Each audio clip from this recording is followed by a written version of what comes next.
Guys, എല്ലാവർക്കും പുതിയൊരു വീഡിയോയിലേക്ക് സ്വാഗതം. ഇന്നലെ കേരള ബ്ലാസ്റ്റേഴ്സിൻ്റെ മാച്ച് കഴിഞ്ഞിട്ടുണ്ടായിരുന്നു. വളരെ നല്ല പെർഫോമൻസ് ആയിരുന്നു ഇന്നലെ കാഴ്ചവെച്ചിരുന്നത്. നമ്മൾ 3-0 ഒരു ക്ലീൻ ഷീറ്റ് വിജയം ഇന്നലെ നമ്മൾ നേടിയിരുന്നു.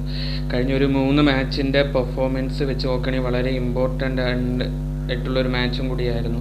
അതുപോലെ തന്നെ കഴിഞ്ഞ 3 മാച്ചിൻ്റെ പെർഫോമൻസ് വെച്ച് നോക്കുകയായിരുന്നെങ്കിൽ നല്ല രീതിയിൽ തന്നെ പെർഫോം ചെയ്തിട്ടുണ്ട്. ഇവൻ KP രാഹുൽ തിരിച്ചു വന്നു, നമ്മുടെ സച്ചിൻ സുരേഷ് തിരിച്ചു വന്നു. ഇടയ്ക്ക് ഒരു അക്രോബാറ്റിക് സേവ് അദ്ദേഹം നടത്തിയിട്ടുണ്ടായിരുന്നു. അതുമായി ബന്ധപ്പെട്ട് കുറച്ച് നേരം അദ്ദേഹം ഗ്രൗണ്ടിൻ്റെ കിടക്കുന്ന ഒരു സിറ്റുവേഷൻ വന്നു. അപ്പോൾ നമ്മൾ സത്യം പറഞ്ഞ് ശരിക്കും പേടിച്ചു. കാരണം എന്താണ് വീണ്ടും ഒരു ഇഞ്ചുറി വന്ന് അകത്തിരിക്കേണ്ടി വരുമോ എന്നുള്ളൊരു രീതി ഉണ്ടായിരുന്നു.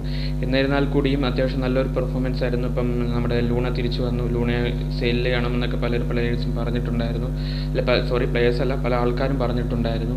അപ്പോൾ അദ്ദേഹത്തിൻ്റെ തിരിച്ചു വരവ്, നോഹയുടെ തിരിച്ചു വരവ്, അതുപോലെ നമ്മുടെ രാഹുൽ KPയുടെ തിരിച്ചു വരവ് അത്യാവശ്യം നല്ലൊരു മാച്ച് തന്നെ ആയിരുന്നു ഇന്നലെ കാഴ്ചവെച്ചിരുന്നത്.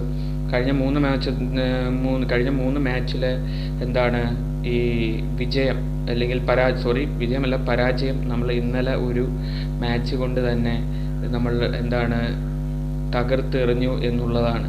അപ്പോൾ അത്യാവശ്യം നല്ല പെർഫോമൻസ് ആയിരുന്നു. ഫസ്റ്റ് ഹാഫിൽ കുറച്ച് നല്ല ചാൻസസ് ഒക്കെ മിസ് ചെയ്തു. പിന്നെ ഒരുപാട് ഡിഫൻസിലൊക്കെ ഒരുപാട് പിഴവ് പറ്റിയിട്ടുണ്ട്. പക്ഷേ സെക്കൻഡ് ഹാഫിൽ എന്തായാലും ഡിഫൻസ് അത്യാവശ്യം സ്ട്രോങ് തന്നെ ആയിരുന്നു. പിന്നെ മിഡ്ഫീൽഡിൽ കളിച്ച മിക്ക പ്ലേയേഴ്സിൻ്റെയും അത്യാവശ്യം നല്ല ആക്യുറേറ്റഡ് ആയിട്ടുള്ള പാസും കാര്യങ്ങളൊക്കെ കണ്ടിരുന്നു. ഇന്നലെ കൂടെ അത്യാവശ്യം നല്ലൊരു മാച്ച് തന്നെ ആയിരുന്നു. സത്യം പറഞ്ഞ സമയം പോയത് അറിഞ്ഞില്ലായിരുന്നു ഗൈസ്.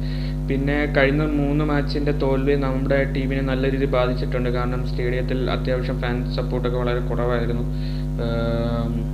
ഒഴിഞ്ഞിടക്കുന്ന പല സീറ്റുകളും നമ്മൾ കണ്ടു. എന്നിരുന്നാൽ കൂടിയും നല്ലൊരു മാച്ചായിരുന്നു. കാരണം കഴിഞ്ഞ ഒരു 10 വർഷത്തിനിടയിൽ one of the best comeback എന്ന് നമുക്ക് വേണമെങ്കിൽ ഇന്നലത്തെ മാച്ചിനെ പറയാമായിരുന്നു. കാരണം അത്രയും കിടിലം മാച്ചായിരുന്നു.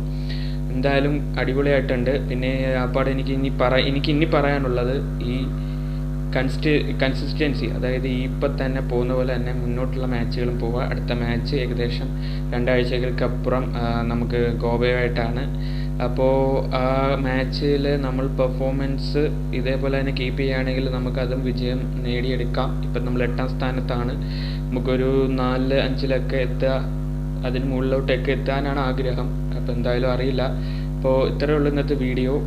എന്തായാലും ഞാൻ ഭയങ്കര ഹാപ്പിയാണ്. കഴിഞ്ഞ 3 മാച്ചിൽ നമ്മൾ നല്ല രീതിയിൽ വിഷമിച്ചിട്ടുണ്ടായിരുന്നു. അതെന്തായാലും ഈ ഒരു മാച്ചിൽ അല്ലാതെ ആ വിഷമവും സങ്കടമൊക്കെ മാറിയിട്ടുണ്ട്. അപ്പോൾ അടുത്തൊരു വീഡിയോയിലൂടെ കാണുമെന്ന പ്രതീക്ഷയിൽ it's me Irfan signing off from